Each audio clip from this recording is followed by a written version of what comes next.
I will go ahead and call this meeting to order. If you'll please stand for the Pledge of Allegiance. Roxanne, if you'll take the roll. I pledge allegiance to the flag of the United States of America and to the republic for which it stands, one nation, under God, indivisible, with liberty and justice for all.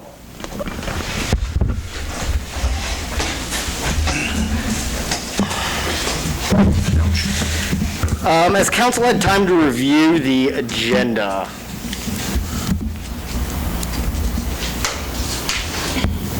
I make a motion to approve the agenda.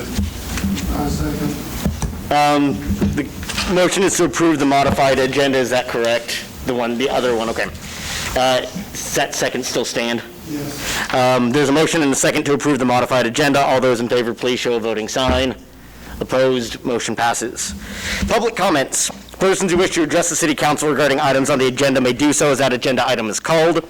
Persons who wish to address the City Council regarding items not on the agenda that are under the jurisdiction of the City Council may do so when called upon by the mayor. Comments on personnel matters pending in the courts, or with outside tribunals are not permitted. Speakers are limited to 3 minutes. Any presentation is for information only. No action will be taken. Donna.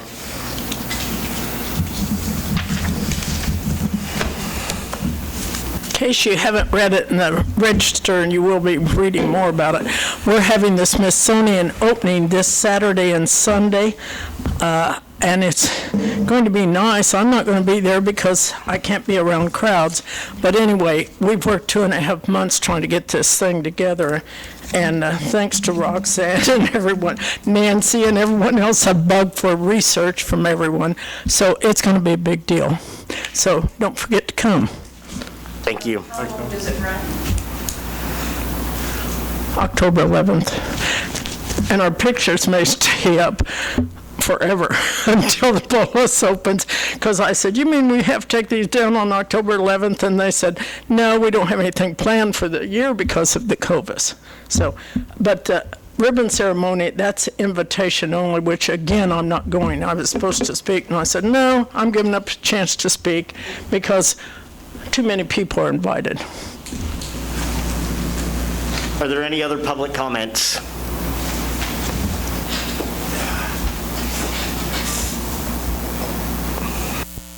For the hearing impaired, I'd appreciate it if you're going to address us that you'd drop your mask and speak into the microphone.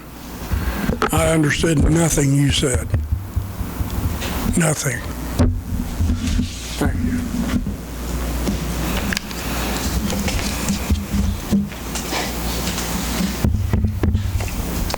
Consent agenda.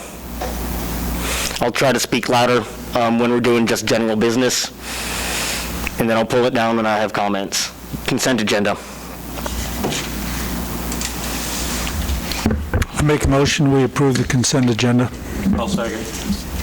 Motion's been made and seconded. All those in favor, please show a voting sign. Opposed, motion passes. Item A, Mr. Elmore, Mr. Patterson, and the Allen County Regional Hospital.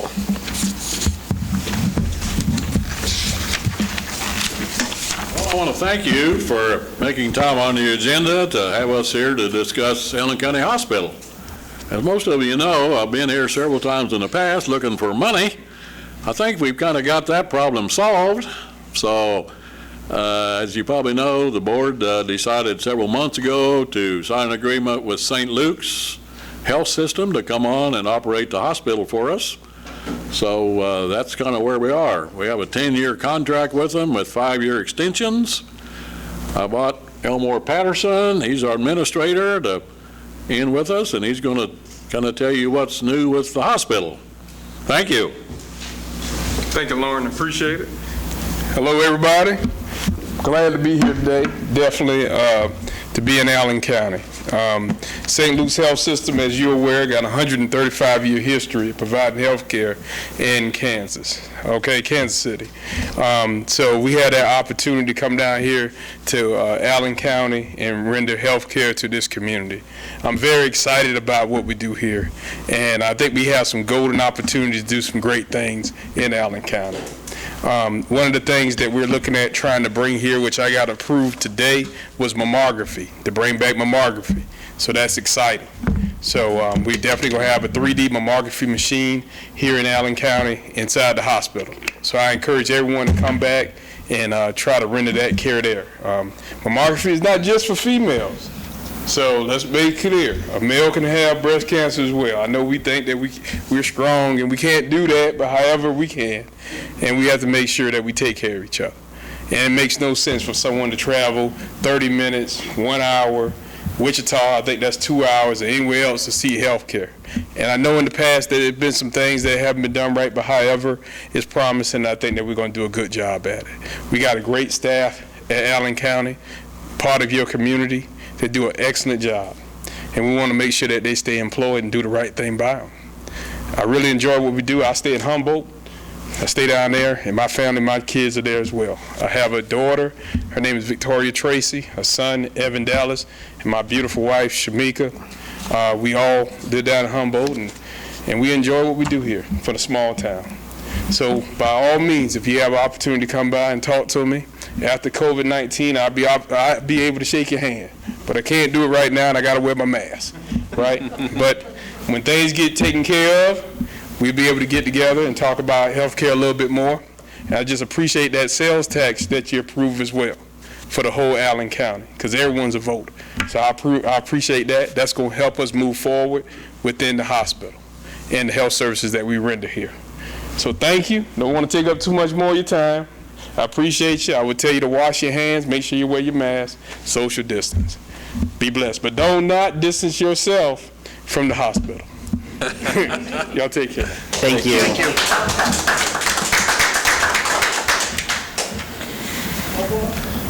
Item B, Kansas Works. Try to speak slow. I have a tendency to speak fast. Hi, my name is Medley. I am the Youth Workforce Development Coordinator for Southeast Kansas Works. And I just want to read to you guys a quick statement because not everybody I found out knows what Southeast Kansas Works is. So Southeast Kansas Works is one of 5 workforce development Southeast Kansas Works is one of 5 workforce development boards in Kansas designated by the governor under the Workforce Development Innovation and Opportunity Act. We are not a placement agency.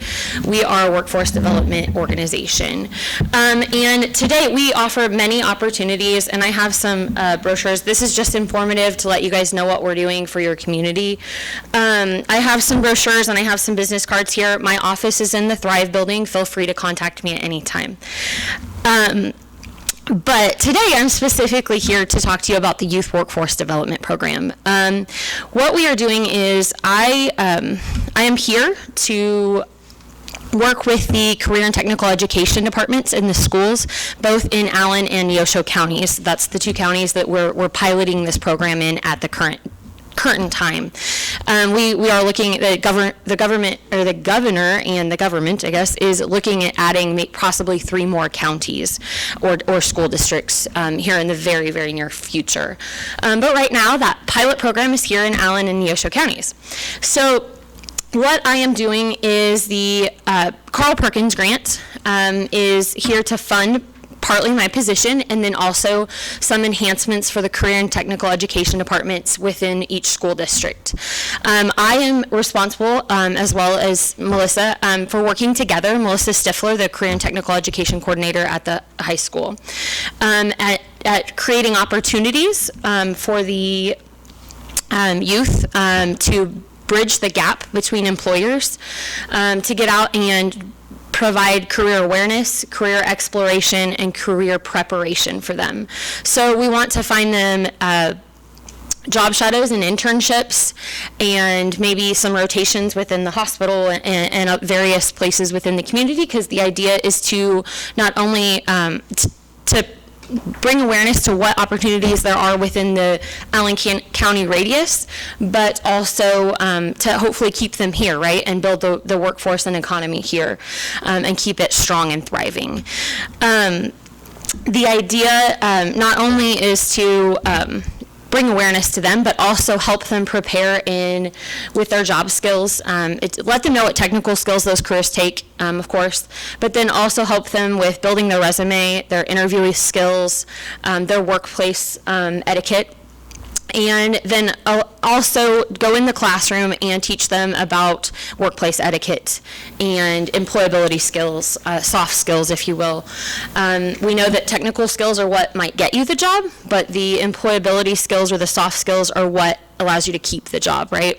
Your attitude, your appearance, your ambition, all of those things, and much more. So that's what I'm doing here. I'll be in the schools and in the businesses trying to, again, bridge that gap in some creative ways and get feedback and opportunity from the community on how to do that and how to make it a stronger youth workforce. All right, thank you. Thank you.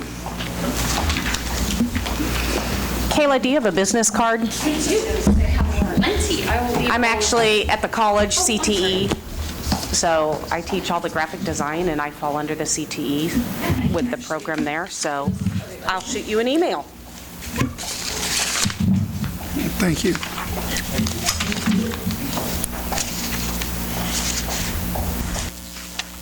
Old Zachary.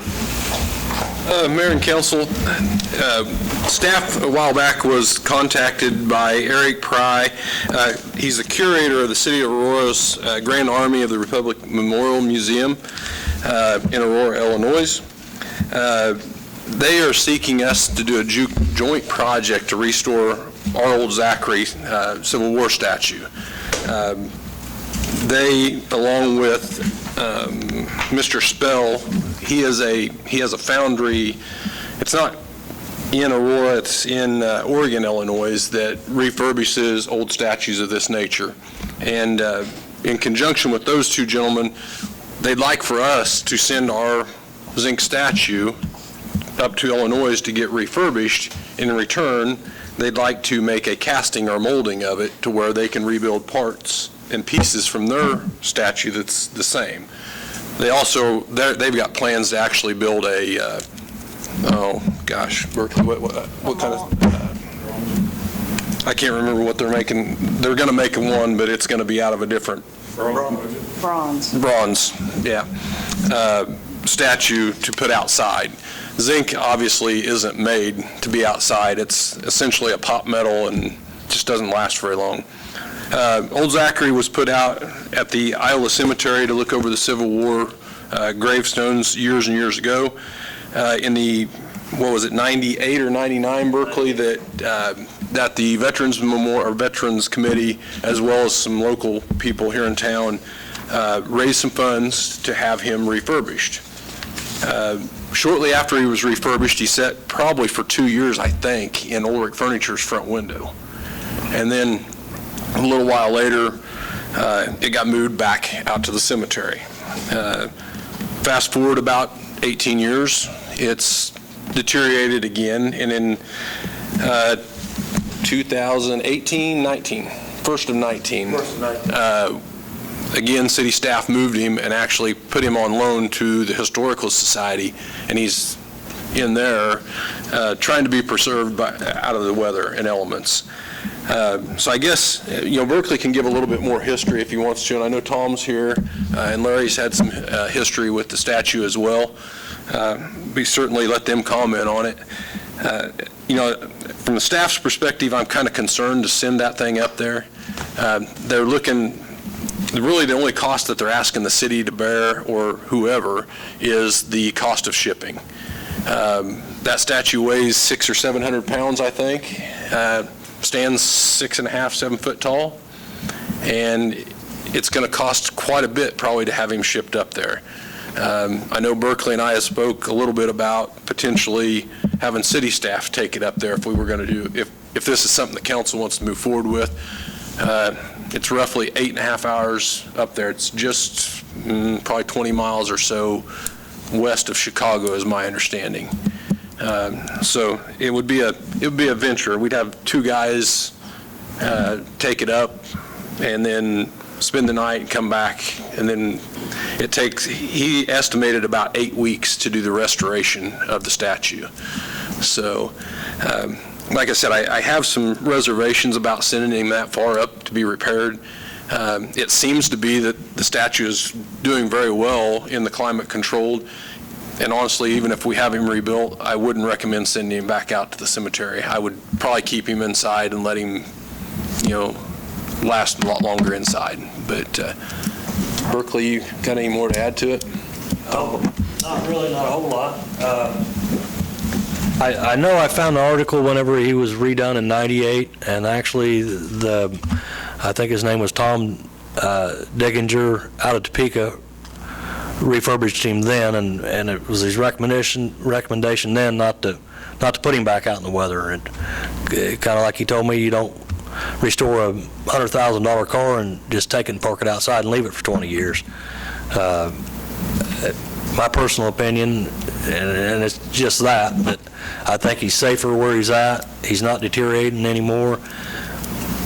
With all the chaos in the world now and trying to send him close to New York and people destroying statues, I'm kind of like Corey. I've got a lot of reservation of sending him anywhere right now. That restoration cost, what was it, roughly $4,000 or $5,000 the last time?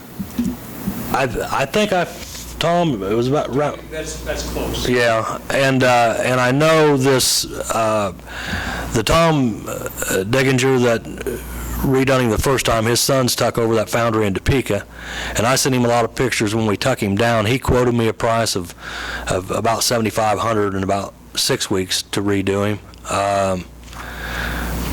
I just, right now he's not getting any worse. You can refurbish him, but to me it's kind of like an antique. I mean, it doesn't have to look new. It's in decent shape. It's not getting any worse. But I enclosed a few pictures of him that Berkeley and I went over and looked at it, because it's been a number of years actually since I've actually looked up close to him. And I mean, he's rough, but But is part of the reason they're wanting it then is so that they can cast molds so they can repair another one? yes. I mean, so they've got pieces of the I same guess in my statue. opinion, then it would be a goodwill gesture if they're going to fix it for free, to allow them to cast it to enable them to fix another one. There's two entities involved, though. Okay. There's a restoration company that the museum is actually paying to restore him, I think, and get the mold.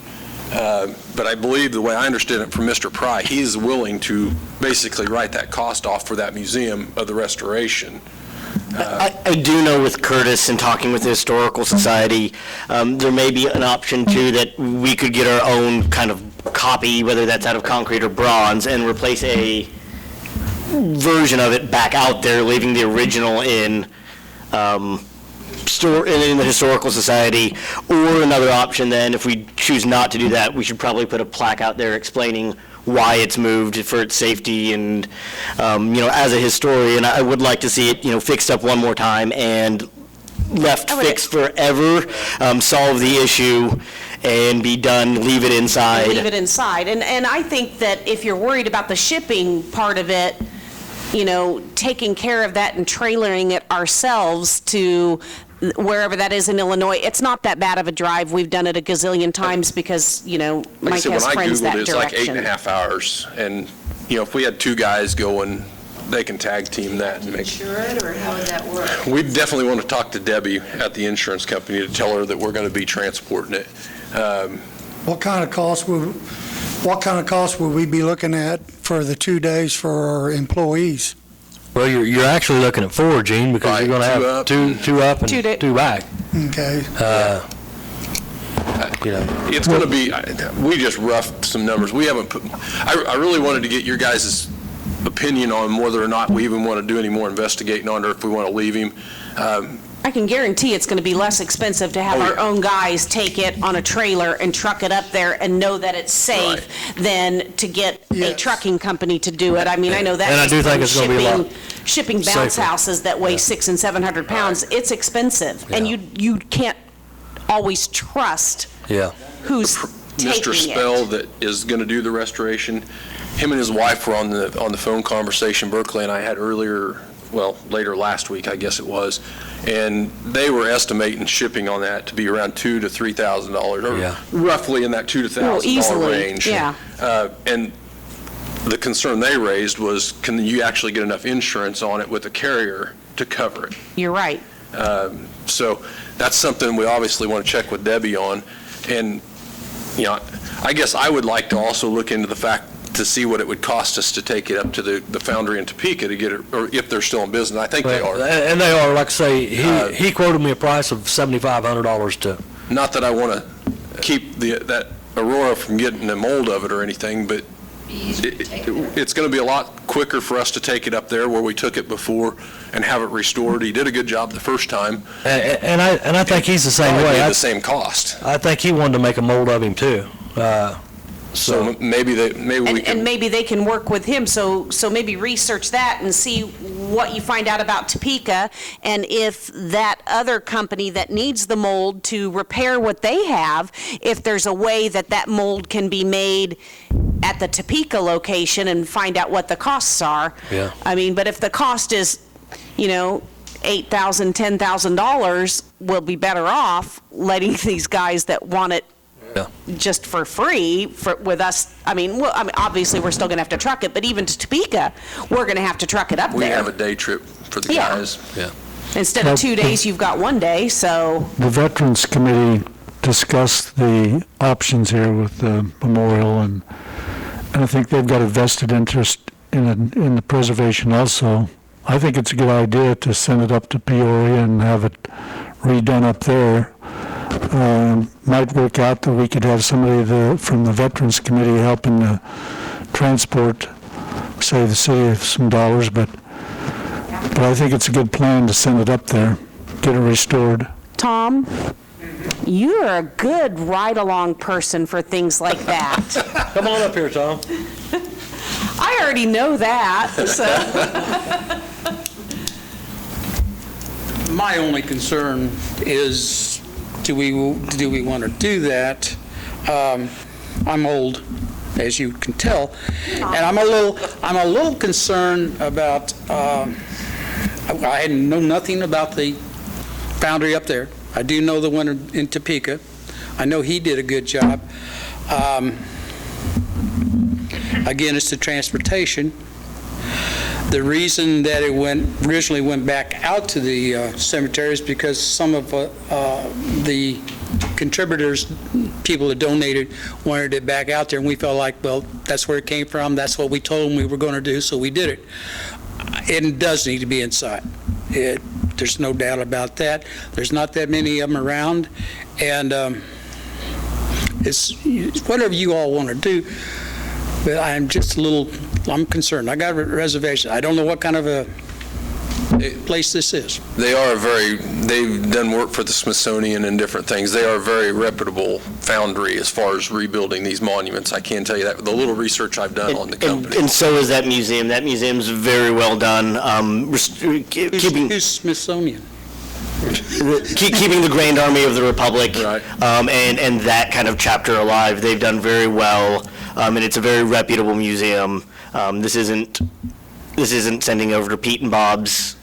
I guess I would like just to have more information on the Topeka foundry, what that cost is, how long that would take, and if we're looking at transporting this ourselves in our own trailer, what kind of cost are we looking at to transport it? I just think no matter what, even if it costs us a little bit more to transport it ourselves because we've got to put these guys up in a hotel, these guys are here, they're vested in our community, they work for us, and they're going to take care of it. It's not just some random trucking company. And that was really the intent of the conversation tonight. I just really wanted to get your guys' feedback, and we'll do some more research and bring it back to you guys with some firmer cost of what we think it's going to be. Mr. Walden, would you? I know you've done some work on it and done some restoration work yourself, so. There's not much I'm not afraid to try. But your statue that we've got, if you know anything about welding, or do you know anything about soldering? Because that's all the statue is basically solder. You can repair that statue where it stands. In fact, it needs to be standing up. I've given Berkeley maybe 50 pictures of it, showing every crack, every hairline. You can do that here. I'm not talking about me necessarily. We have people that are very talented. And this is not major. And you can take, I've got a model at home. And that's what it is, and it's about that tall. And you can scratch on it, and then you can fix it. Very doable. But it does not need to be displayed back in the cemetery. All right? We've got, with society going the way it is, probably the night we had cut the ribbon on it, somebody would tip it over and break it in half. So, no, it needs to be in a secure area when you're done with it. And the first thing I'd do is I'd look for a local artist. There's a kit right now, you can watch it on YouTube. It shows you how to fix these things. It's a propane torch. It's not a cutting torch. It's not high tech. Don't make us brain surgery. And yeah, he's big, but just since we've had him down there, I know his jaw's come back in at least an inch. Because I was up there crawling around on him when we first started this thing. I needed something to do, so I went ahead and did the little cannons and I went at the county just to see if they could be done. You need to try the same thing. It's not hard. And nobody would notice the top of his head had a dent in it because you got to be taller than he is. But no, it's no big deal, and it's not something you need 58 people to decide. Get a couple of people, get your curator. There's a man right there that knows most about it. And let him handle it. My opinion was we go ahead and do what we've done. We get this thing fixed up in the Historical Society as it is, and then we put up a new statue. I had one picked out. We haven't looked since because the whole issue was moot. $6,000 for a 79-inch bronze eagle. Bronze isn't going to do anything on the outside. That's what it's designed for. Spend the $7,000 between the veterans, the VFW and Lay Hart, Legion, what's left of it, the city, the county. We can get it up because really you need to finish the whole project. The fence needs to be brought up. Okay, we need to make that a nice spot. But yeah, look at it in the long term. Pretty simple. This is an easy part of it. Thank you. Donna, do you want to talk on the Historical Society? Well, did any of you go see it today before the meeting? Because originally, I know Curtis asked you to. I see it every day. But the one thing I'll tell you about it is it's got a big, and you would say that too, big crack on the shoulder, down the neck. It's got all sorts of cracks. And we were talking less than 20 years or about 20 years that it sat outside. It can't really take the outside. And I'll tell you, when it was out there, I do cemetery tours. I've seen people stepping on it, hanging around it, taking their pictures. You know how people do. They don't care. At the museum, we've got a rope around it. Now, the rope isn't anything that's going to keep them off, but we have docents that follow people in where they go, so they're not touching it. We do not allow anyone to touch it. It's up to the vets, it's up to the city as what to do. I just know it's really protected. We keep our temperatures at a certain area, which makes our utilities a little higher, but we have to keep our artifacts safe. And so it's sitting in a very safe corner. You saw it the other day. You were there, John. Well, you're there every month. But anyway, there's nothing that's going to touch it or hurt it. It could sit that way with those cracks and imperfect things on it and never hurt. And we have several thousand visitors a year, mostly out of town, not in town, but mostly out of town, and people love it. Now, in our Kansas book, there's supposed to be 4 of them in the whole southeast Kansas because zinc was so popular here. Whether or not they're still there, I don't know, but I know we get requests all the time to let them copy that. So it's up to you guys. I just know it's safe where it's at. So, council, can I get a little bit of direction here? So probably we're all in agreement to leave it in with the Historical Society for the foreseeable future? Yes. Even if what we decide on repair or not, to leave it on permanent loan? Is that, There's yes? no reason for it to go back outside. Okay. 2, then it sounds like we want more information about the 2 options. Is that correct? I think it would be good to have the other information to see what it would cost to have repaired in Topeka, or if there's an option here, if there is such an option. I like the idea of going to Peoria. I think it sounds like a reputable company, reputable people who would do the work. And in spite of the cost for 2 people going up and back in hotels and meals, I think that would be less than having it done somewhere else. I do think there's an option because he expressed to me that they would potentially be able to provide us with a bronze piece too on some version. I don't know what the cost was, but he did express that they could make us a bronze piece to put out there. If they make a mold, then they could make a second one for a fee. Yeah, but we can also, we can ask him about that as well while we got him on the phone. Corey, do you have clear orders? It probably won't be at the next meeting, but we'll bring it back to you in probably the second meeting in September and kind of have some options laid out for moving forward.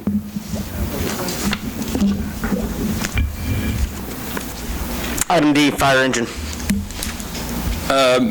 Mayor, Wells, and Council, following the request from Councilman Ballard at the last meeting, Chief Thayer and Corey Isabel have taken some time to gather some information regarding the replacement of 311 with a demo unit. And I'm going to let Chief and Corey speak about it because they've done a lot of research and talked to a lot of vendors over the last couple of days to kind of give an idea of where we're at. That thing's been in and out of the shop for quite a few times, and almost out of service a full year over the 10 years we've had the truck. So it's definitely been a thorn. So I put that background out just to give you some idea of what it was going to cost to replace this thing. Of course, you put the word out, and then every vendor in the country calls you. So I made an updated list if any of you want to look at it. Is that pretty close to the one you sent me Friday? It's pretty close, yeah. I laid the updated one that I had on Friday at your, it's got a lot of yellow in it. So, you're looking at anywhere from let me put it to you this way. It was difficult to find a truck to fit in the building because the building only is so big. We had to find something that was 32 feet or less to fit in here. A lot of the demos out there are 33 feet, 33 feet and a half, that kind of thing. So even if you remove the tailboard and put a shorter tailboard on it, so that was a challenge to find things out there. Conrad Fire had exactly the truck that we had before, 311, only the drivetrain is different. It's got a Cummins engine and not a Detroit. And as I said in the background, that DD13 was the very first time they put that into a fire truck. Guess who got it? We did. So unfortunately, that it just hadn't been a reliable truck, and I showed you in repairs basically what the city has stood. The one, we've paid out $31,301 in repairs for it. Now, granted, things are going to break down, but We've had, when it was under warranty, I don't know how much money that Freightliner and Detroit and Conrad spent on that truck.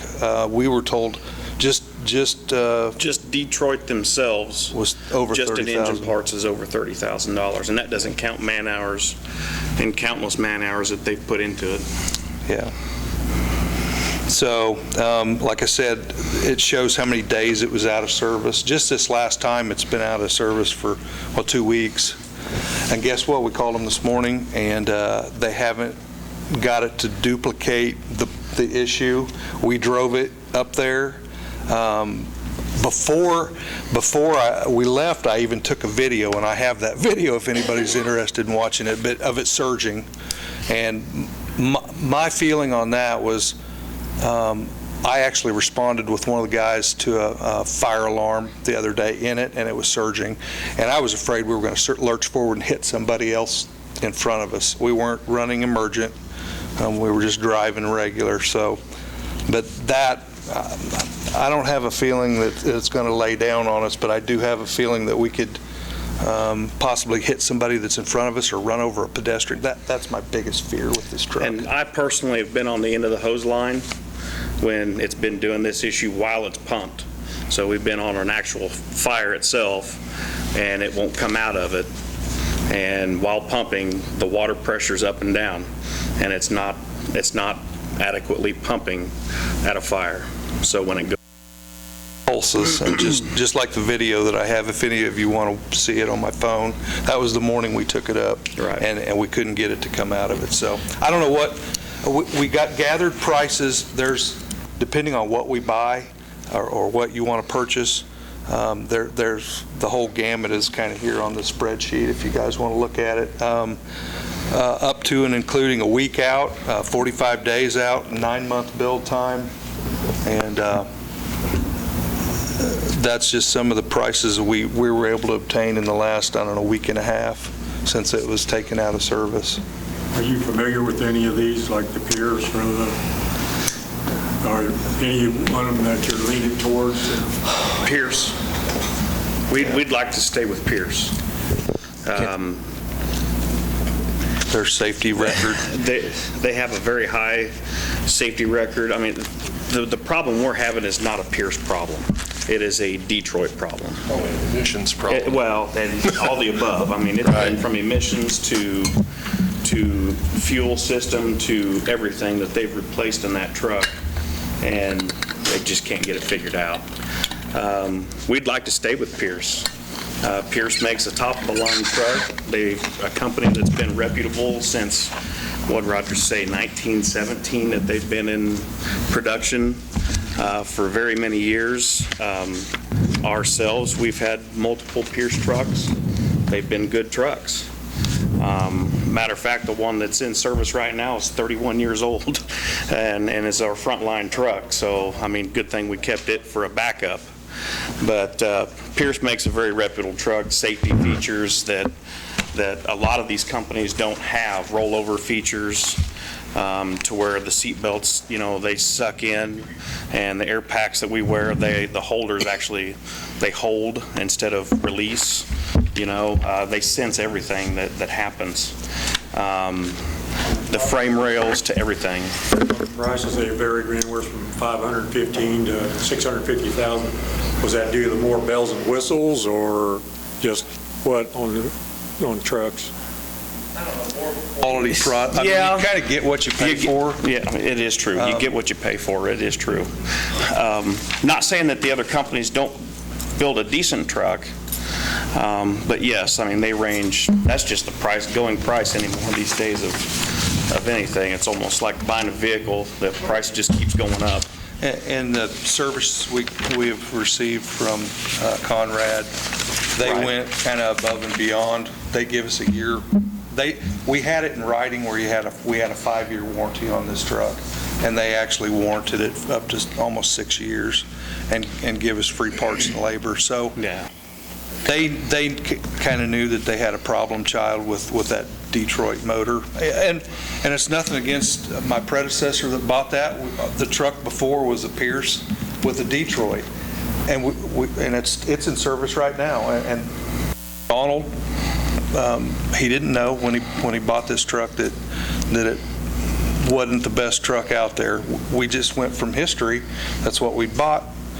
This 311 is actually our third Pierce that I know in the history of the department that we've had. So it's not the first time we bought a Pierce with a Detroit. The last one, the one that's in service now, the 89, it's still good shape. So go ahead. Last question would be, will most of the equipment switch over to this, or will we get a surprise later saying, well, we're going to have to replace this, this, and this? We discussed that, and we thought about if we need to replace anything, do the large diameter fire hose, and we can put the 5-inch fire hose from 311 on 310 and put 310's fire hose. It's 1989 fire hose that's on there, and put it on the tender so it could have a 5-inch diameter large. But to elaborate on the question that you did ask, the truck that Conrad has as of right now is like exact replica of what we have. It's, I mean, for familiarity, I guess that's right, that for the guys, the engineers, operation, everything is going to be, will go in the same compartments, the same areas, and it's almost like you're driving the same truck, but it'll have a whole different drivetrain. Yeah, we didn't plan on buying any saws or any small tools, any air packs. We just want a truck that's reliable. Well, I appreciate the desire to get a new truck. I think that's something that would benefit the community. My concern is that we put back some money into next year's budget for the purchase. Back when this was purchased in 2010, from what I was told, there was not sufficient money in the budget, and so money was used from other departments to pay for it, and that created bad feelings among other departments. I think we ought to continue to work on this, accumulate more money towards the actual purchase price, where you continue to pursue the grant applications. I mean, that's what we were hoping for the last 5 years. 5 years to apply for grants. Now, we haven't been successful and there hasn't been that many grants given, and the ones that I've noticed were primarily to volunteer fire departments, not to fire departments with full-time staff. But I think we just happened to get a vehicle that was a first-year production. I looked up today, and there have been 16 recalls on the 2010 Pierce Velocity, and one of them specifically was for the computer system that involved engine shutdown to protect the engine, and vehicle may not have been disabled on engines intended for emergency vehicle operations. So there is supposed to be a provision in the computer that would shut down the emergency. Actually, it disables, I guess, the software that deals with the fuel system, so that it would keep running in the case of an emergency vehicle, like a fire truck. But it sounds like some of these recalls have been the exact problem that you've dealt with. One of those expenses you had was on drivetrain. That was just one of the many expenses. I mean, just to show what we have done. That was also one of the recalls. Rear differential. For differential. So, while I think it's a good idea to plan and replace that truck, I think we ought to wait until we get more money accumulated in the budget to actually pay for it. Can I ask you, Carl, what did they say the plan of action was for those recalls to fix the recall problem? Well, they have a long sheet on each one of the recalls, and here's one remedy Dealers will disable the engine shutdown software free of charge. Pierce has not provided a notification schedule. So they keep coming up with fixes. Right. To We've deal had, with- in 2012, they had a recall on Detroit. This is the one from 2012. Yeah, it's been done. And So- that's when the truck started running terrible. So I'm assuming that you've been contacted for all of these recalls, and they've probably been done. I think the last one was 2017. Yeah. This one was done by Central Detroit in Kansas City, Missouri. They came and picked up the truck. Conrad Fire did. They took it up there. It was gone for a number of days while they ran this, what they called a fuel campaign, and reprogrammed the computers and redid everything on it. The truck ran great up until then. And then after they've done the recalls, we've had nothing but troubles. We've had 3 different computers put in it. They put a whole new fuel system in it, to the frame rails, to the heads, to the injectors, to fuel pumps, everything. But my suggestion would be, this truck is still fairly young in terms of how many years we normally get out of a Pierce truck. And I think if we continue accumulating some reserve to pay for a new one while we continue to pursue grant applications, then would be in a better position to actually replace the truck. Keep in mind, too, that our ladder truck is a 1997. It's 23 years old. At the year 25, which is 2 more years away, they will cease to certify the ladder. So what that means is we'll be operating without any kind of safety certification. Please, just take that into consideration, too. Unfortunately, you can't save for everything, but, I know Carl has told me, and so has Sid, unfortunately, Chief, you're just sitting on $3.5 million worth of aging equipment.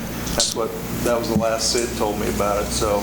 Yes, but I think with a major piece of equipment like this, that this needs to be planned for, put into the budget, and not just 1 week to the next, come up with a Also plan. didn't plan for a truck that didn't run very well either. Steve, I know that you had some concerns here too, and some opinions, and then... I did some follow-up with some information for historical to learn about the different fire trucks, and gosh, it's a lot easier to go out and buy yourself your own vehicle. There's a lot of bells and whistles, and I'm glad I'm not in your shoes, but of course I talked to our friend Kevin, and I would really encourage you, while I agree with you, anybody in the fire departments that knows anything about fire apparatuses, Pierce was the Cadillac. It was the one to go with. Kevin informed me that Wichita, Pittsburgh, and Parsons recently purchased Pierces. They've had nothing but trouble. Wichita, about 5. They've got 3 of them out of service. One of them had to be towed in. Another one, it was either Pittsburgh or Parson, rolled to a fire recently, and every single bell and whistle was going off in the truck. And, Chief, what do we do? It's shutting down on us. And he said, run it till it burns up. We're trying to fight a fire. But according to Kevin, he wouldn't touch Pierce again right now. He said they're just currently, what he has information-wise is they're too unreliable with what he's personally seeing. And some of this may be, Can I ask you, Steve, were these Detroit engines? They're newer ones. I'm not sure. I say they still put Detroit engines in them, which is an option, and they have had nothing but problems with Detroit's, period. And I've got quite a bit of other information that we don't have to go into all of it tonight, but he shared with me like tank sizes and different things like that, and he looked at a 600 horse engine instead of the 500, but then he learned real quick this is where when they present to us what they want, dollars can scare you, because he's got a 30-foot aerial on his new truck, and when he looked at the 600 horse to increase the beef of the chassis was going to cost like $85,000. So no, we'll do it the 500 horse. So there's a lot to learn and things that we have to trust when you guys bring it to us. But hands down, he's really leaning towards the Sutphen Sutphin. He just couldn't say enough about the company, their fourth generation family working on fifth generation. What he liked about it was, unlike Pierce or Rosenbauer or the others, he said they basically buy the tires and then build it in-house from the ground up with off-the-shelf parts. And what he's learning is little issues that come up, oil change or brakes or anything. You can go down to your local hardware and buy the parts off the shelf for it. It's not Pierce specific. So there may be a cost savings or a lack of downtime if you look at a truck like that.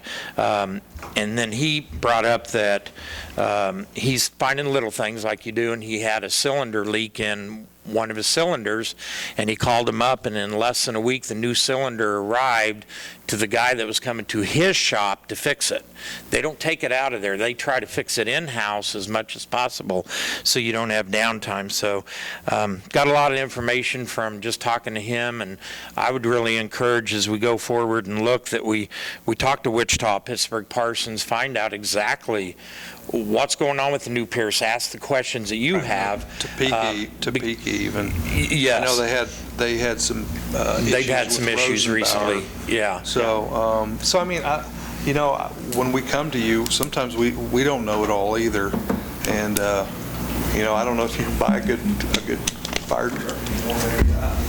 Part of Kevin's problem was Pierce got bought out by Oshkosh. Before that, apparently they were hand-built by firefighters, and after they got bought out, it was all about the numbers. Bottom line. Their product kind of went down. That and everything's... And was it Spartan was Spartan bought out Snill, and so their product kind of changed, and it wasn't what it used to be. There's other trucks. Not that Spartan doesn't make a... I mean, that's right. It's not that they don't make a good truck, but he's finding issues with them marrying up. And the other thing he liked about the Sutphin, he said their pumping that is fabulous.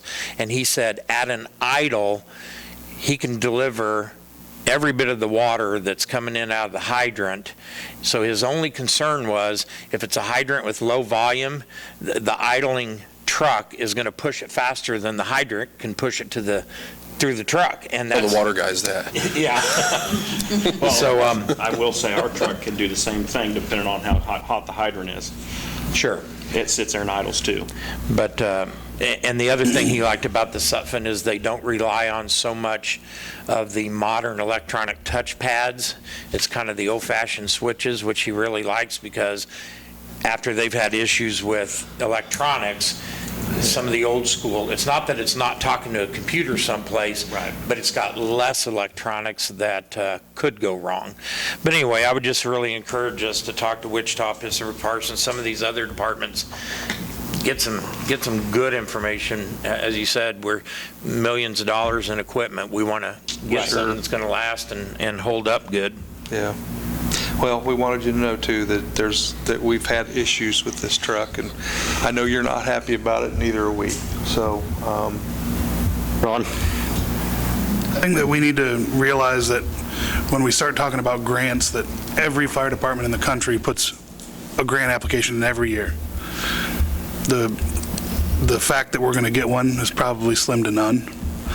And this truck has become, ever since we got it, a safety issue for our people. This truck could get 2 people killed very easily, if not 4.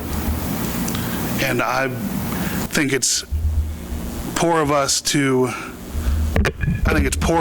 if we are not going to take care of this issue when we know it's here, rather than you know what, things break and you have to make purchases that you're not planning on. Unfortunately, the council and everything before didn't budget money for a truck. But that's not our employees' problems. That's our problems. I think we should really consider purchasing a truck here very shortly before we have issues with somebody getting hurt or killed. I would like to see how the 2020 budget ends up. I know that we normally come in under, and that may be a way that some of those savings that we come in under that we've budgeted elsewhere that we can put into that fund along with the 2021 budget that we've already budgeted some for, and that may get us closer, or at least close, that we can start really looking at this maybe in December, January, when we have a better idea, and also see what the full problems are. I know it's in the shop. They've had 10 years to fix this truck. They're not going to figure it out. Right, but at the same time, that could give us at least some more money that we know there from some of the savings that we've got into the fund, and then we can move those dedicated to it. Did we budget 125,000? Next year? Yeah, we've got 94,200 in equipment reserve, where the fire guys do in their department, 94,200 right now. And then we add the 125 for next year. We'll be right at 220, or just, they're shy of 220. So let me ask you this, then. If you order one of these and say it's the 9-month build time, do you just put a deposit down and then you pay the rest when the truck comes in? How do they? A letter of commitment. And So Corey would the truck draft is up actually something not paid for until delivery. until delivered, so Right. that would Right. push something into that. It would probably just depend on the manufacturer, whether or not they would require a certain percent down or a letter of commitment. Most of them had a 9 to 12-month build time. What do we have in our reserve?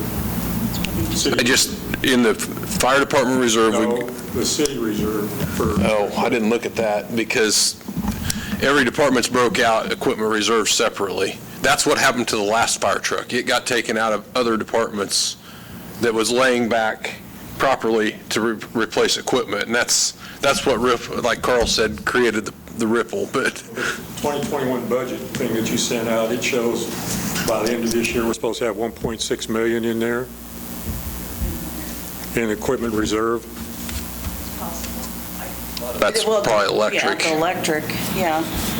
But we're only using like 250 to 300,000 per year, and it just keeps growing. Next year, we'll have over 1.8 million sitting in there. Right, either a solar project or more generation to get our capacity. So that'll eat up a couple $1 million in a hurry. But The other thing we can look at, and I would, again, hesitate until we see the numbers for 2020, but there is some in the reserves of the general fund that are just general fund reserves. Right. That might be able to make up that difference.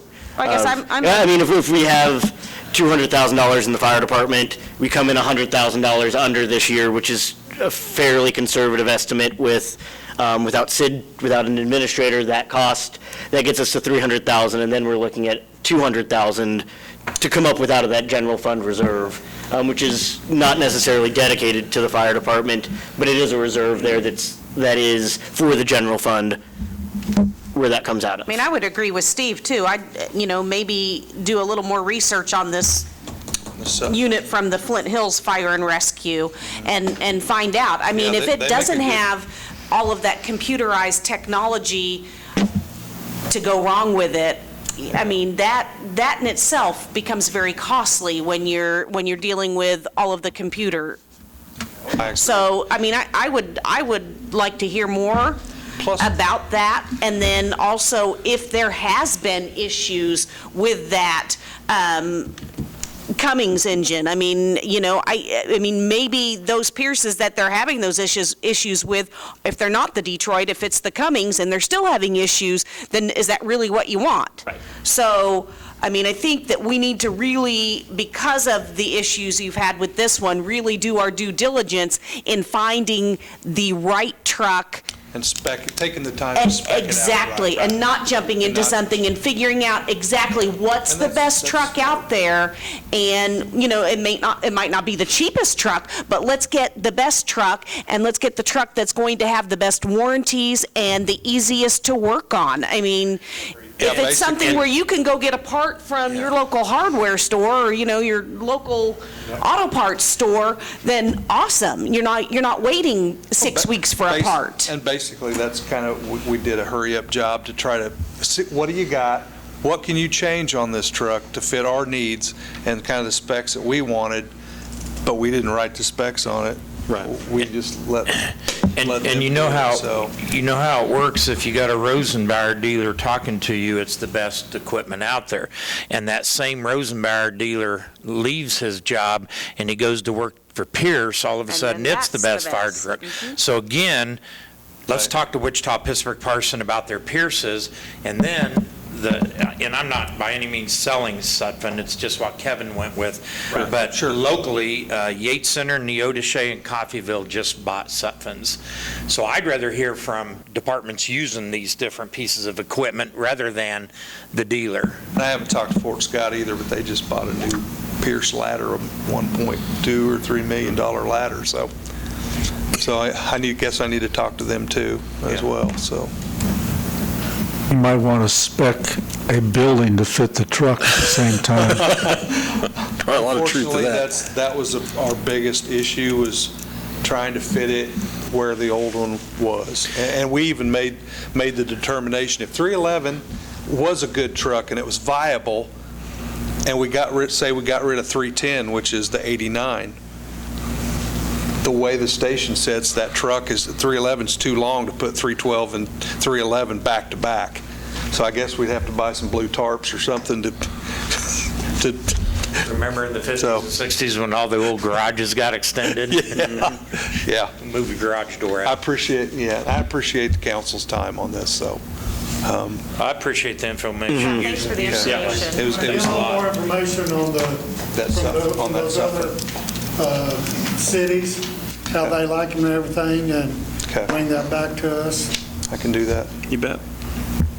Lori, you seem lost. Well, I'm just trying to figure out the direction. I mean, I think everybody's got a little different outlook on this, and for me, I'm going to rely heavily on those guys up there, because the fire truck is a very special piece of equipment. They need to spec that to fit what the needs are for them, and I'm going to rely on them to tell me if it's a Pierce or if it's the other one. I guess my thought is we probably need to build our specifications to what is going to fit our station and our needs, and then go. Even if we don't purchase a truck, it's not going to hurt anything to go out and solicit bids on it to see what we can get. To me, that, in my opinion, is the step we need to go to see where we're at. But there again, and if it comes back to where it's a decent dollar amount, we're only going to get $200,000 out of that truck the way it sits today anyhow, and if they'll take a trade-in, some of them won't. So I did hear from the last one, they all give us $200,000 except for who's the other one? Hayes. They give us $205,000 for it. The trucks all went to the same kind of a clearinghouse. So we give $445,000 for that truck in 2010. We're getting about half that back. So if you figure that your car is 10 years old and you've had it 10 years, is it worth half of what you give for it when it probably is. So it's not like we haven't got the goodie out of it, but it's still, if it would run right, it could last another 10 or 15 years, but if it would run right is the big problem. Census-wise, guys, is that an option to go out and build our specs? Is that okay, a direction kind of moving forward? We should find out exactly the cost and what the trade-in is for exactly what we want from those couple of different vendors. So, so that we've got exact costs and we know what it is. Talk to other departments between the Pierce and the Suppens, and, see what's a lot on those, like Steve was saying. And I was under the assumption from all of them, if we were to build, it's going to cost about $100,000 more than a demo. So the prices that are on those sheets add about $100,000 to even the Sutphen. $750,000 truck. So you're looking at, even for the Sutphen, $613. So. I'm not saying that. I'm just saying, Well, I can't think, wait forever to do it. even though there's, the safety concerns to me are not what I would consider life-threatening.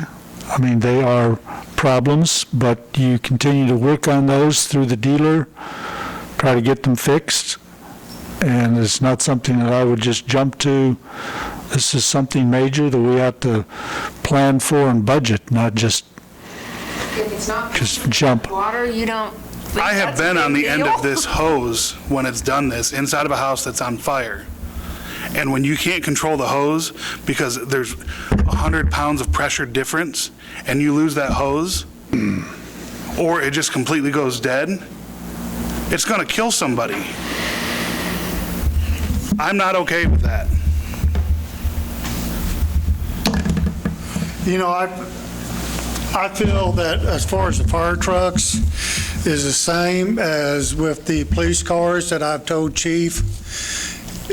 I don't want officers running around in broken down police cars chasing someone, take a chance of killing someone or killing themselves, and then the city facing a hell of a lawsuit. And I don't want the same thing with our fire trucks fighting a fire and something happens and you're not getting the water in there and we lose a couple firefighters and we don't save some citizens. You know, I think we need to really investigate this and look into this, because the police and the fire, you think about it, we got a lot of equipment in the city overall, but the police and the fire department, to me, need to have the best top-notch equipment that we as a council and citizens can provide to them to take care of us. That's my take on it. I think we've reached at least a bit of a consensus on get the specs and the numbers out. And then we can further that conversation about how to pay for it or when to pay for it or the need of it. I think if they put the bid specs together and we send out an RFP or a bid book, at least we know where we're going. Granted, it's not a short turnaround fix, but I don't know that a demo unit is either going to be a short turnaround. It may not be exactly what we need. It's, And yet, it's a possibility that our specs will match a demo that's out there that's a good quality vehicle. And while one may be against a demo, I always thought I would be, because in my mind, I thought, well, that's a used vehicle. And either agree or disagree, what Kevin basically told me was a demo is a fire truck that's drove to different departments for show to try to sell their product. So it's had highway miles. So you are buying a vehicle that is now either is or isn't deemed highway worthy because it's got some highway miles. It's never been tested as a fire truck, so you may still have some issues to work out on the fire truck side of it. But as far as the highway miles, it's proven itself. The little mishaps may have been taken care of at that point. So when you fire it up as a fire truck, you still may have issues even though it's new. So I guess when you look at it like that, a demo doesn't worry me as much as it used to. Our ladder truck had, I don't remember how many miles, 12 or 13,000 miles on it when we bought it. It had been East Coast to West Coast. It's a 97. I mean, and it's been a pretty good truck. It needs some repairs, and I have some repairs budgeted for it this year, and we're waiting on the dealer, the Sutphen dealer, to get with us to have those repaired. So some brake issues and things like that. And I don't think it's anything that we need to push out, and keep pushing out and keep pushing out, but I think we need to make sure that we're getting what we want that's going to do the job, and we're not going to have the same issues again. Yeah. Consensus? Okay. Yep. Why don't we move then into exec in probably a 15-minute to start? 10 or 15. Thank you. Thank you, guys. Thank you.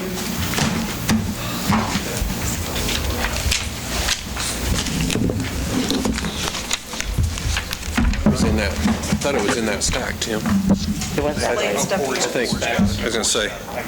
If somebody want to make me a motion here. Do we have some? It's, I laid it, it should be on a paper clip there, Carl. It was one of the, in the stack that the executive session that I added. I move the city council recess into executive session for, 15 minutes pursuant to personnel matters of non-elected personnel, KSA 75-4319B1. The purpose of the executive session is to discuss an individual employee's employment and shall include the mayor, council, interim city administrator, and human resource manager. The regular meeting shall convene in the city council chamber at 7:25. 7:25. I second. Motion's made and seconded. All those in favor?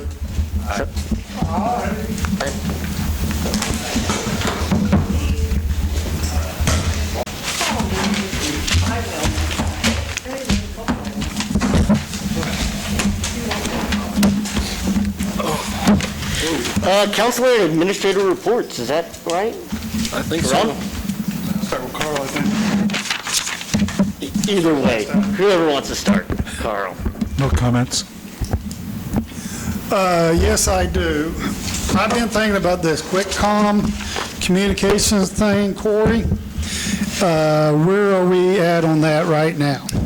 They're still, from what I get from Zach on the franchise agreement portion of it, is they're having software glitches in how they figure out what customers were what years.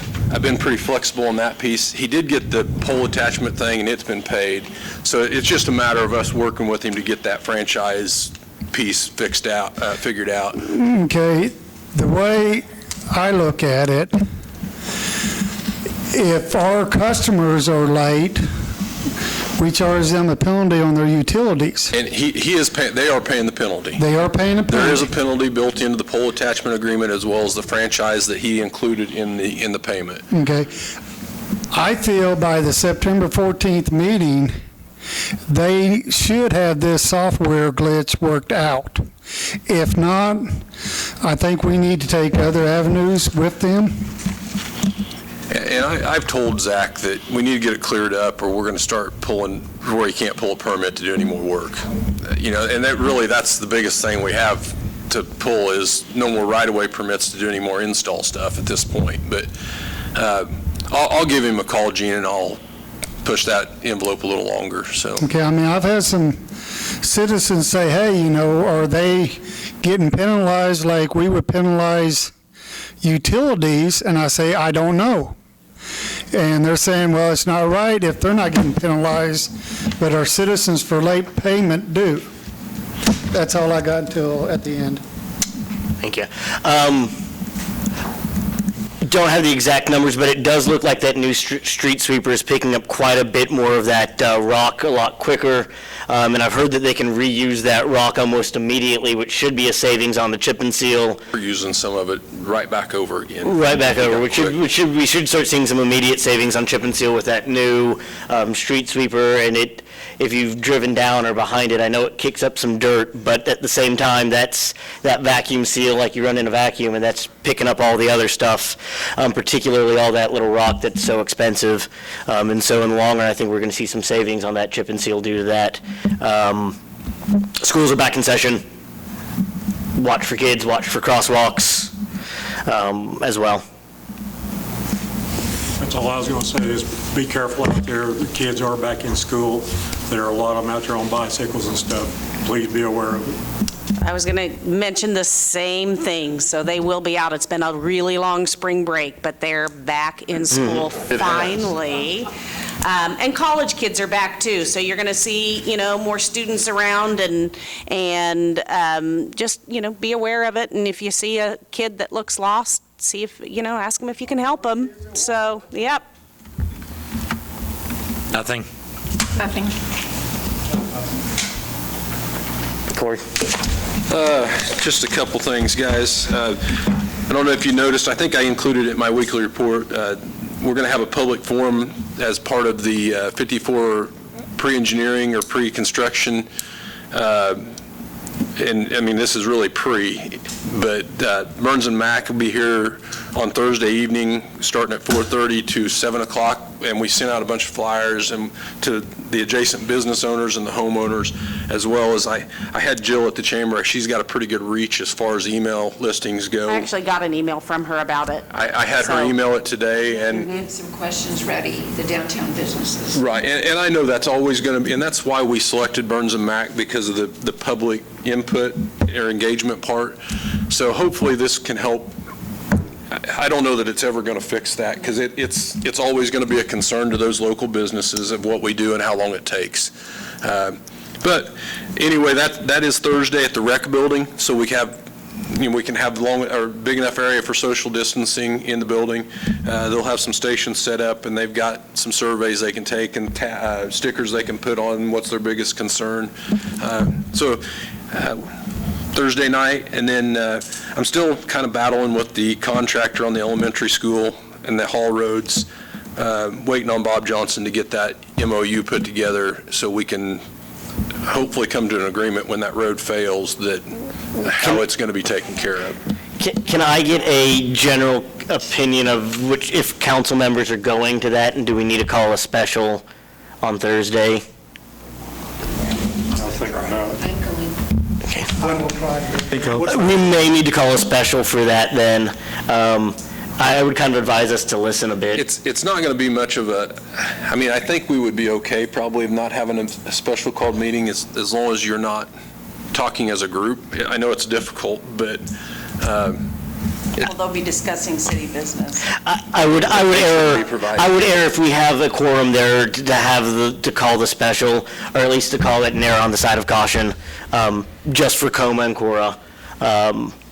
Doesn't take much to do it. It doesn't take much to do it. We can open it, turn ourselves over, break ourselves apart, however we want to do it. But at the same time, I would err on the side of caution on that. It's pretty much a come and go. So, you guys could stagger. It's going to be just stations set up. It's not. So he's not going to make a presentation. It's just going to have displays. It's going to be displays and kind of float around, and then they'll have 2 or 3 people manning them different stations. So I don't foresee a big speech, long talk at the beginning. It's more of a come and go type thing. So, we may not have an issue with it if you guys staggered it, but